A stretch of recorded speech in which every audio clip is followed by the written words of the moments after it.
Assalamualaikum warahmatullahi wabarakatuh.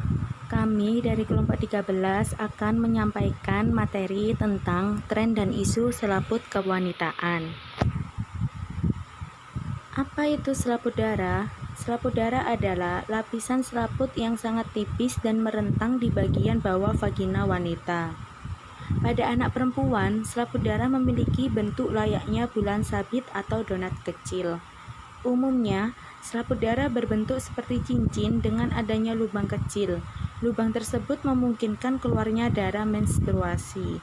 Perubahan bentuk dari selaput darah memang dapat terjadi seiring bertambahnya usia. Selaput darah akan mengalami perubahan saat seorang remaja memasuki masa pubertas. Tak hanya perubahan bentuk, elastisitas selaput darah juga akan mengalami perubahan. Setelah memasuki masa remaja, selaput darah cenderung akan menjadi lebih elastis dan pada saat dewasa, selaput darah menjadi tebal dibandingkan remaja. Perubahan yang terjadi pada selaput darah ini dipengaruhi oleh adanya perubahan hormon, termasuk hormon estrogen. Berbagai penyebab selaput darah robek. Umumnya, selaput darah akan robek ketika terjadi penetrasi, yaitu masuknya penis ke dalam vagina saat hubungan seksual. Namun, bukan hanya itu saja yang dapat menyebabkan selaput darah robek.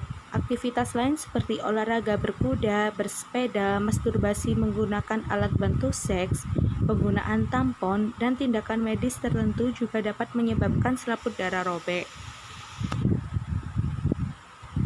Ada berbagai macam alasan kenapa wanita melakukan operasi selaput darah. Yang pertama, memperbaiki selaput darah yang rusak karena kekerasan seksual atau pemerkosaan. Kedua, memperbaiki selaput darah yang rusak karena cedera.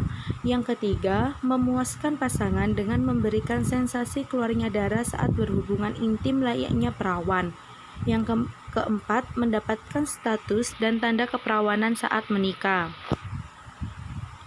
Apakah perlu operasi selaput darah agar perawan lagi?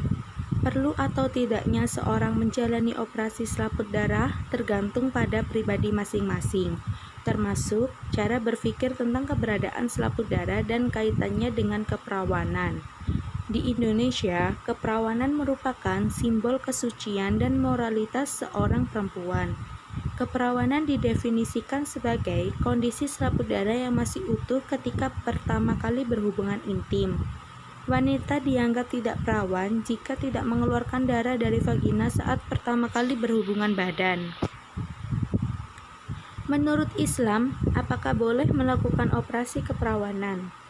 Para ulama masih berbeda pendapat soal kebolehan operasi selaput darah. Syekh Muhammad Sholih Al-Munajjid dalam pembahasan Qadaya Fiqhiyah Mu'asyirah mengelompokkan pendapat ulama dua jenis.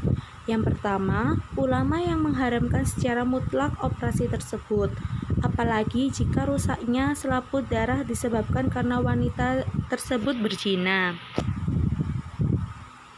Pendapat ini dikemukakan Muhammad Al-Mukhtar Asy-Syankiti. Ia lebih mendepankan dampak buruk dari operasi perbaikan selaput darah tersebut. Sebagaimana kaidah fikih mencegah kemudaratan harus didahulukan daripada meraih kebaikan. Menurut Asy-Syankiti, operasi semacam ini akan membuka peluang bagi gadis remaja melakukan perzinaan karena mudahnya selaput darah diperbaiki. Hal tersebut juga termasuk penipuan, pemalsuan, dan kebohongan yang dilakukan kepada calon suami.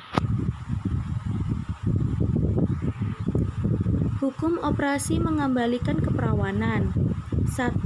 Pendapat pertama, haram bagi mereka yang kehilangan keperawanan karena maksiat seperti berzina atau sudah pernah berhubungan badan dengan pernikahan yang sah.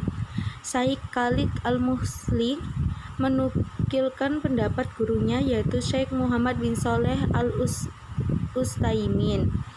Kami berpendapat tidak bolehnya operasi semacam ini secara mutlak karena akan membuka pintu keburukan wanita akan mudah untuk dizinahi dan berzina bila hilang keperawanannya, maka ia akan melakukan operasi sesar. Yang kedua, pendapat kedua boleh jika pecahnya selaput darah disebabkan bukan hal maksiat atau pernikahan yang sah, seperti terjatuh atau kecelakaan, untuk menghindari kecurigaan suaminya kelak yang berujung bias retaknya hubungan rumah tangga, sebagaimana fatwa berikut. Telah kami jelaskan sebelumnya bahwa operasi menutup selaput darah tidak boleh karena akan menimbulkan kerusakan-kerusakan dalam syariat sebagaimana yang kami sebutkan pada fatwa nomor 5047. Inilah hukum asalnya, yaitu haram, akan tetapi terkadang ada beberapa keadaan yang menuntut pendapat bolehnya operasi ini untuk mencegah bahaya atau masalah yang timbul, seperti keadaan seorang gadis yang kehilangan keperawanannya akibat loncatan yang keras, atau kuku, atau robek karena kuku, atau yang lainnya. Menurut dugaan kuat, mendapatkan bahaya atau masalah besar, misalnya gangguan yang besar atau pembunuhan, telah kami jelaskan rinciannya dalam fatwa nomor 49021. Pendapat ketiga, haram secara mutlak dengan menimbangkan berbagai mafsadah dan maslahat di saat ini dan di zaman ini, dan inilah pendapat yang terkuat. Sebagaimana kaidah fikih, menolak mafsadah didahulukan daripada mendatangkan maslahat. Maka menolak mafsadah lebih didahulukan di zaman ini, di mana pergaulan bebas sudah merasuki bahkan sampai ke pedesaan akibat munculnya teknologi internet dan komunikasi. Maka jika dibiarkan ada praktek terbuka operasi mengembalikan keperawanan, maka bisa saja setiap orang akan mengaku bahwa ia kehilangan keperawanan karena bukan sebab maksiat. Kemudian bisa terjadi krisis kepercayaan.